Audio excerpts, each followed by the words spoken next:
శ్రీ గురుదత్త శ్రీ గురుదత్త సీతారాముల గుణగణాలు భారతీయుల హృదయాల్లో ఎంత ప్రగాఢంగా హత్తుకుపోయాయంటే ఆ మహనీయుల జీవిత చరిత్రలు వర్ణించి రామాయణాలను ఎందరో ఎన్నో రీతుల్లో రచించడం జరిగింది.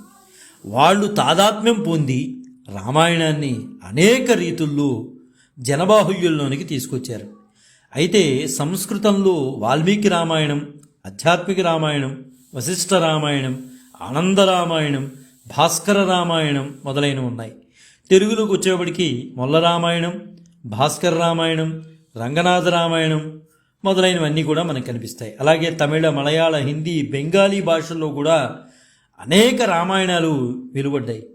కానీ రామాయణ గ్రంథాలన్నిటికీ మూలం సర్వసాధారణంగా మనం అనుకునేది వాల్మీకి రామాయణమేనే అనుకుంటూ ఉంటాం.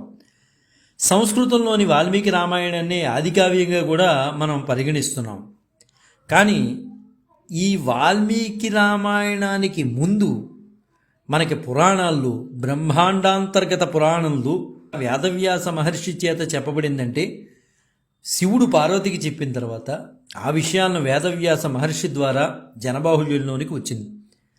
16, 17, 1800 సంవత్సరాల్లో ఎక్కువ ఈ బ్రహ్మాండాంతర్గత పురాణంలో ఉన్నటువంటి రామాయణాన్ని ప్రతి ఇంట్లో వారు కూడా పారాయణ చేసేవారు.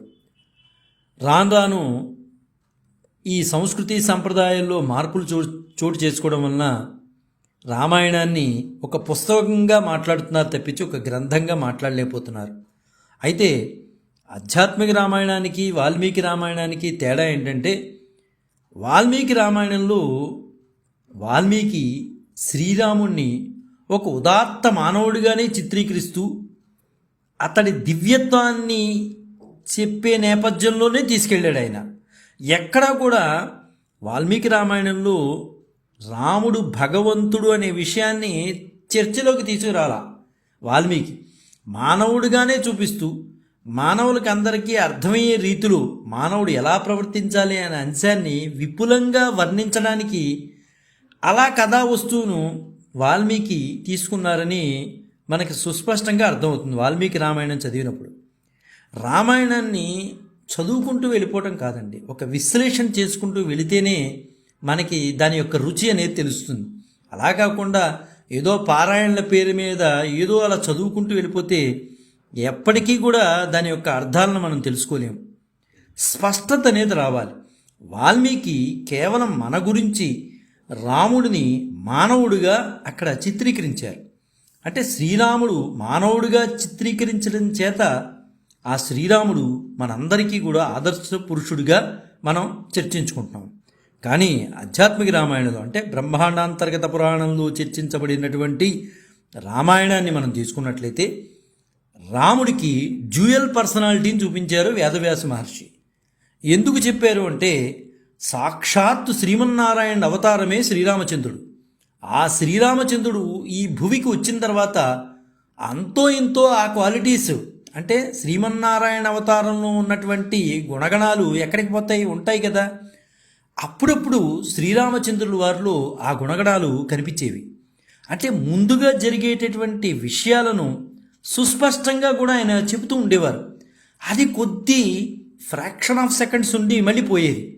ఇలాగా రాముడికి ఈ విధంగా ఉంటుంది అని మన వేదవ్యాస మహర్షి చాలా చక్కగా బ్రహ్మాండాంతర్గత పురాణంలో రాముడి యొక్క పర్సనాలిటీని చెప్పారు.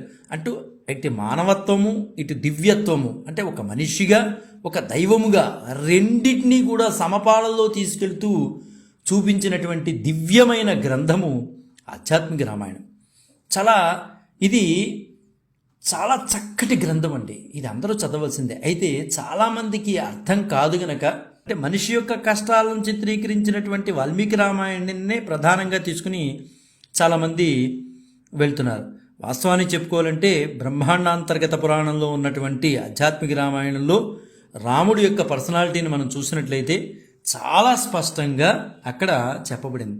వాల్మీకి రామాయణంలో సీతాపహరణం జరగడం మన అందరికీ తెలుసున్న విషయమే. అయితే ఈ ఆధ్యాత్మిక రామాయణంలో అంటే బ్రహ్మాండాంతర్గత పురాణంలో ఉన్నటువంటి ఆధ్యాత్మిక రామాయణంలో ఎంత స్పష్టంగా ఉందంటే, అంటే ఏ వ్యక్తికి కూడా అనుమానం రాకుండా, అంటే వాల్మీకి రాసినటువంటి రామాయణం మీద అనేక రకాలమైన చర్చలు, ఇవి కాదంటాం అవి కాదంటాం అలా జరగచ్చునేమో, కానీ ఆధ్యాత్మిక రామాయణం కనుక చదివితే ఈషన్ మాత్రం కూడా దాని మీద ప్రశ్నించే హక్కు ఎవ్వరికి రాదు. ఎందువల్లంటే అంత సుస్పష్టంగా ఉంటుంది. వాల్మీకి రామాయణం చదివినప్పుడు ఆ వాల్మీకి రామాయణంలో మానవుడిగా రాముడిని చిత్రీకరించారు కాబట్టి, మనం మనుషులం కాబట్టి అనేక రకాలైన ప్రశ్నలు వేసేటటువంటి అవకాశం ఉండవచ్చు.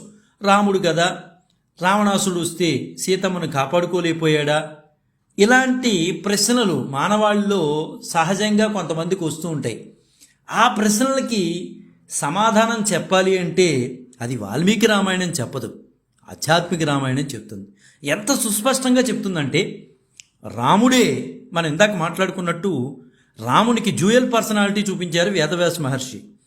అంటే అప్పటికప్పటికి ఫ్రాక్షన్ ఆఫ్ సెకండ్స్లో నారాయణత్వం వస్తుంది, తర్వాత మానవత్వం కూడా ఆయనలో మానవుడిగా కూడా మార్పు అనేది జరుగుతూ ఉంటుంది.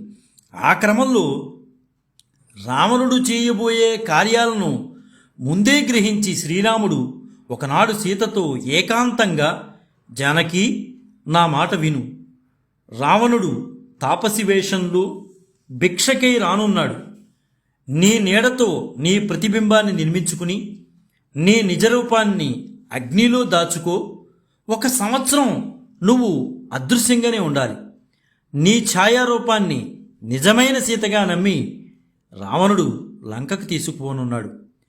తదనంతర కాలంలో రావణ్ణి చంపి తర్వాత నువ్వు నన్ను చేరతావు.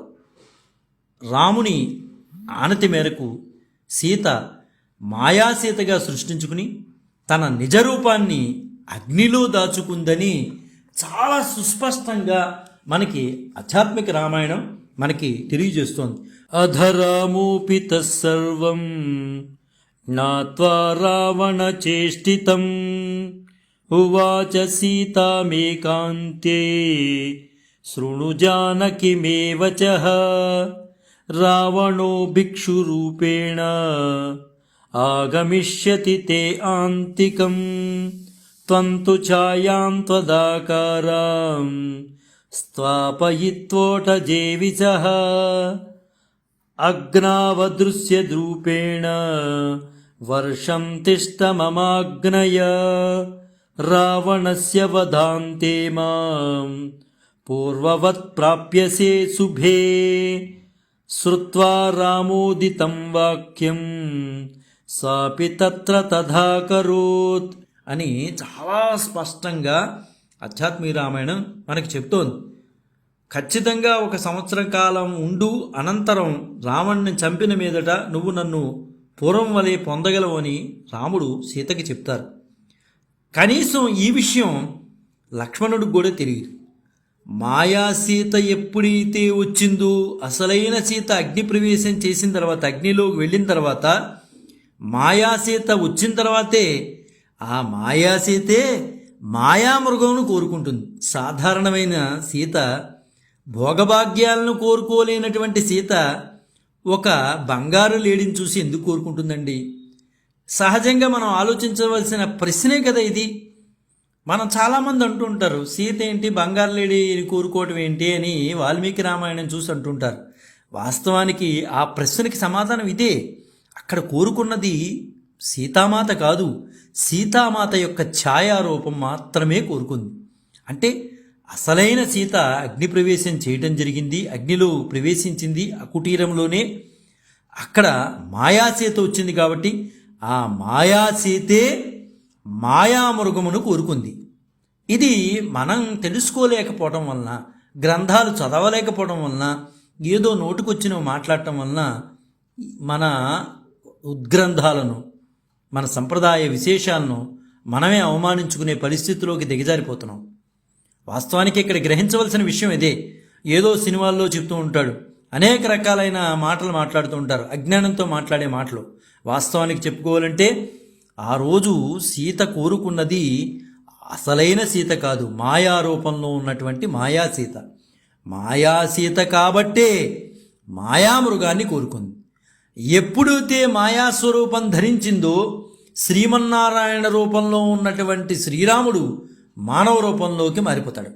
అంటే మనం చెప్పుకున్నాం డ్యూయల్ పర్సనాలిటీ అనేది శ్రీరామచంద్రుడికి ఉంది. ఫ్రాక్షన్ ఆఫ్ సెకండ్స్లో అది అంతా కూడా మారిపోతూ ఉంటుంది. అందుకనే ఆధ్యాత్మిక రామాయణంలో లక్ష్మణుడికి శ్రీరాముడు ఎన్నో రకాలైన విషయాల్ని తెలియజేస్తూ ఉంటారు. అది వాల్మీకి రామాయణంలో మనకు కనిపించదు. ఖచ్చితంగా ఆధ్యాత్మిక రామాయణంలో మనకి బ్రహ్మాండాంతర్గత పురాణంలో మనకు కనిపిస్తూ ఉంటుంది. కాబట్టి అసలైన రామాయణాల్ని మనం చదువుదాం. స్పష్టత అంటే ఇది చాలామందికి అర్థం కాకపోవడం వలన వాల్మీకి రామాయణాన్ని మహాపురుషుడు వాల్మీకి రాసింది దాన్ని ఫాలో అవుతూ ఉంటారు, తప్పులేదు.